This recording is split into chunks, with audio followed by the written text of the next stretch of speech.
Welcome to the Nerd Party. Hello, I'm Charlene Schmidt. I'm Patrick Schmidt. We just watched The Coming of Shadows, episode 9 of season 2 of Babylon 5, and it's time to babble for 5. Well, this one escalated quickly. Most of the news is tragic. Yeah, let's blow up outpost, let's have a whole bunch of people die, and let's bring back Sinclair while we're at it. Indeed, and let's all juxtaposition it where the Emperor's coming to Babylon 5, and he is there to apologize for what he and his family have done to the Narn, to a Narn, Jakar, the man who was going to kill him, and then he collapses on his own because he's old, and then things escalate very quickly, and war ensues, and oh no, nothing important happened at all in this episode, nothing. No, nothing. Let's talk first about the Centauri Emperor. Was he at all like what you expected?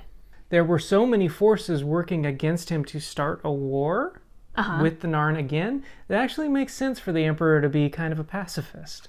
You know, because the Emperor was the one thing standing in the way of the war, it looks like. And now that he was out of the way, makes a lot of sense to realize, that guy didn't want war. The Emperor seems very aware of what he, his family, what history of the Centauri Republic have done, and realizes somehow this might have not been the best thing, and he wants change, and then on the eve of that change, it blows right up toward the end. Literally blows up. Yes, but not without having a final say, telling Londo that he and Rifa are damned. I have a hard time feeling bad for Londo, if that makes any sense, because he is definitely damning himself. Yeah, he just keeps going down this path. One of the things that I think he understands is that if he doesn't, he becomes useless and therefore easy to discard, either by death or by lack of power. He wants power. That's why he's doing this whole thing. But I also think that he doesn't know what to do with it. I think he just wants it. I think that's what kind of gets this concerned look over Londo for the most of the episode is he calls up Mr. Morden. He knows that this is not good. I mean, he should have learned his lesson from the first time this happened, but clearly he makes a deliberate choice, which brings up the question, is there no turning back? Is he set on a course of his destiny, essentially? If he does turn back, he's dead or he's out of power. As cunning as he thinks he is, he's not cunning enough to walk back what he's done. The outpost on Quadrant 14 is gone. There's, a 250,000 Narn? Yep. Either dead or going off to who knows where, possibly never to be seen again. That's extraordinarily painful, and Jakar, he gets put through the ringer in this episode. I do feel bad for him, despite the fact that he was going to be an assassin. Yeah. He was very much at peace with that choice in the beginning, and then has this roller coaster of emotions going from, I'm going to kill the Emperor, to the Emperor was going to make a gesture of peace that could have possibly changed the galaxy, to, oh my gosh, Narn Outpost is gone.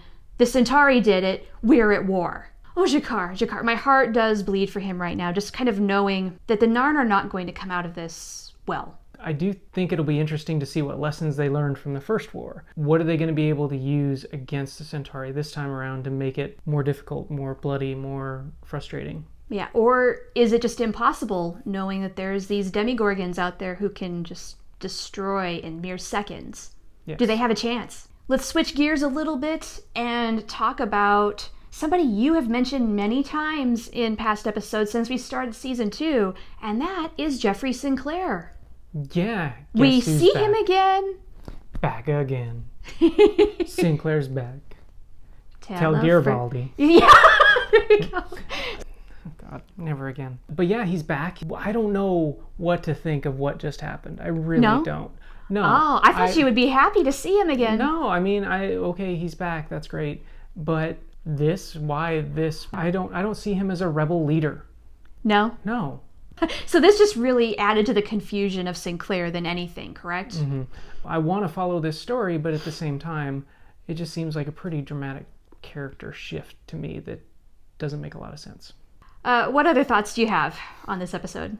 So much happened in this episode This is, I think, the jumping off point for the rest of the season. This feels like a season premiere, not episode 9. You've certainly got a lot to process. A lot of things did get set in motion. And this, I'll just tell you, is the true nature of Babylon 5. You don't need to wait for a season premiere or a two-parter or a season finale for big action. We're in it now. If you want to discuss all of the things that happened in this episode, please do so in the comments. We would love to talk with you. Just please don't spoil anything that happens after this episode. I know it's hard, but let's not ruin it for the first timers who are just trying to figure out what the heck is going on. Yeah.